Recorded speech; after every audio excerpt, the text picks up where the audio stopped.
My fiancée found out that her dad passed away over a month ago via a social media post, and now everyone in her family is shocked that we missed the funeral, but I'm still in shock at how they never tried to reach out to us at all. So I, 27M, proposed to my fiancée, 26F, back in March. Her dad was the only person I talked to beforehand. I asked for his blessing and he was super kind about it. I only met him a couple times before that, but we had a good conversation and I could tell he really loved her. The thing is, I only met his wife, her stepmom, once, that same day. It was brief and polite, but that's it. Everything else about our engagement planning and updates was through her dad. Her dad has another kid with the stepmom, a teenage son, 17. My fiancée always kind of kept some distance from that part of her dad's life. It wasn't like she hated them or anything, just they weren't close. Her dad would check in, sometimes visit her on his own, but it always kind of felt like he had two separate families. I never really thought too hard about it. It just was what it was. Then in April, while we were starting to figure out the engagement party and save the dates and all that, he passed away. We didn't even know. We didn't hear anything from anyone. No call, no text, not even a weird silence. Nothing.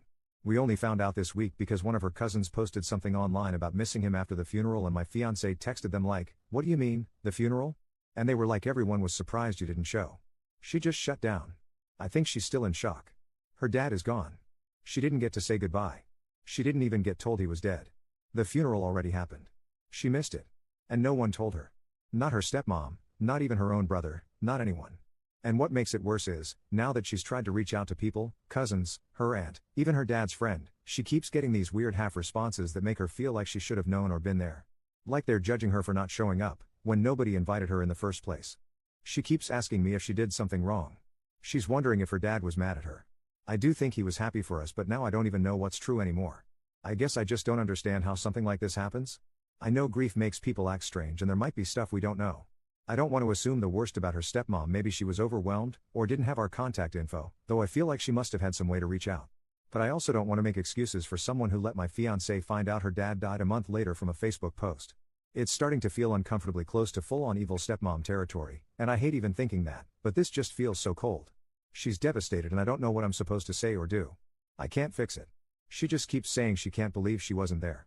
That she wasn't even given the chance. And I'm angry too, but mostly I just feel helpless.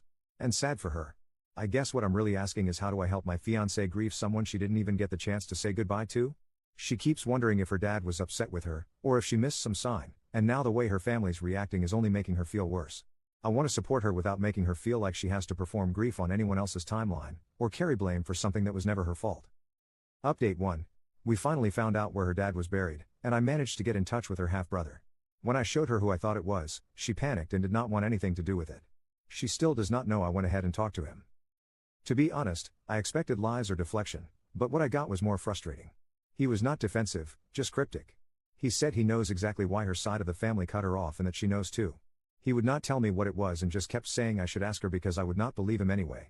Then he added, sarcastically, that if she is even capable of telling me the truth, I would already know. He did say he had tried calling and texting her after their dad passed, but she has him blocked on everything. He also said he tried to make sure she was included, but she made it clear a long time ago that she wanted nothing to do with him. He knows she has always hated him just for existing. He ended the conversation by saying he was calling her bluff. That she does not really want anything to do with her dad's side of the family. He even asked, did she ever say she was inviting any of them to the wedding? That part stung a little. I will not pretend to know the full story, but I am starting to feel like this is not a case of one person being awful. It feels more like years of silence and resentment that turned into something cruel. We did get some clarity on the legal side. There probably will not be a fight with the stepmom. The brother told me everything that is needed. We are working with a lawyer, but it will take time. The executor has up to 2 years before probate has to start. Even then, anything she may be entitled to would be split evenly with him, and only applies to accounts that were solely in her father's name. We are not expecting anything substantial, but she deserves to know she was not forgotten. Since real closure is out of reach, we are creating our own. Someone suggested planting a memorial tree. We love that idea. We are currently looking for a good starter tree, and she is going to write her father a letter to bury under it. It is not a solution, but it is something real and peaceful she can hold on to. There probably will not be another update. I am realizing that trying to untangle her family's damage might only hurt our relationship. If I want a healthy marriage, I need to protect her peace more than I need to win a fight that was lost a long time ago. Update 2. I've taken time to process everything before writing this, because I wanted to be clear-headed and fair. This isn't just about a relationship ending, it's about recognizing how far I'd strayed from myself and what I allowed in the name of love, patience, and hope. After the engagement ended, she moved in with a friend from work. But by then, things had already been unraveling for a while. I had believed I was being supportive and compassionate, giving her time to grieve and space to share on her own terms. But the truth was, I was being emotionally manipulated. She pretended to want to reconcile with her brother after hearing about her father's death. At the time, it felt like a breakthrough. I thought she was softening, maybe healing. But that was just a performance to win sympathy and deflect hard questions. The more I learned, the clearer it became that she had no real interest in reconnecting, only in looking like the victim. What's hard to admit is how many times she manipulated me subtly, shaping narratives and using silence or emotional withdrawal to make me prioritize her even over lifelong friends and family. I now see how isolated I became. One friend I reconnected with after everything joked, "You didn't date her, you ran her PR campaign." It hit harder than I expected, because in some ways, it felt true. There were moments where I wasn't just supporting her, I was constantly explaining basic respect, empathy, and how to show up in a relationship. It started to feel less like a partnership and more like I was trying to teach someone how to be a decent person. That kind of emotional labor takes a toll, and looking back, I can see how much of myself I lost in the process. I had reached out to her brother initially to confront him, but his response was surprisingly calm and cryptic even. After the breakup, I spoke to him again, and this time he told me the truth. The family had cut her off because of repeated abusive outbursts not just toward her father, but also toward her stepmother and brother. He said I wouldn't have seen it because she saved that side of herself for them. He even brought her father's old phone.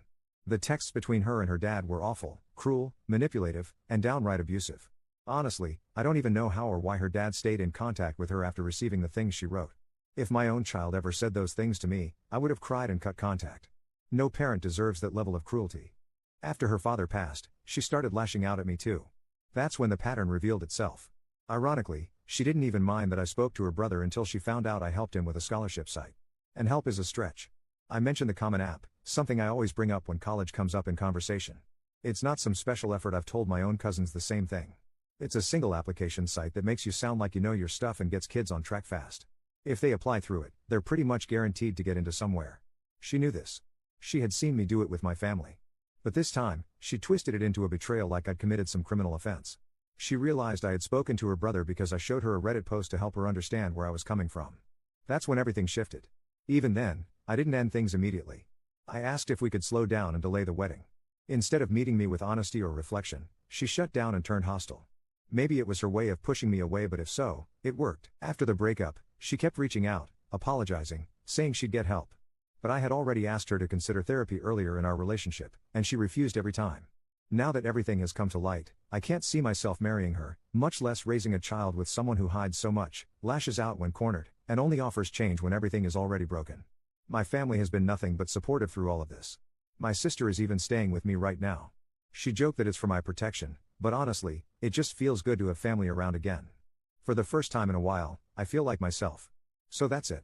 No more what ifs or excuses. Just the truth, and a fresh start. There won't be any more updates as this account serves no purpose anymore.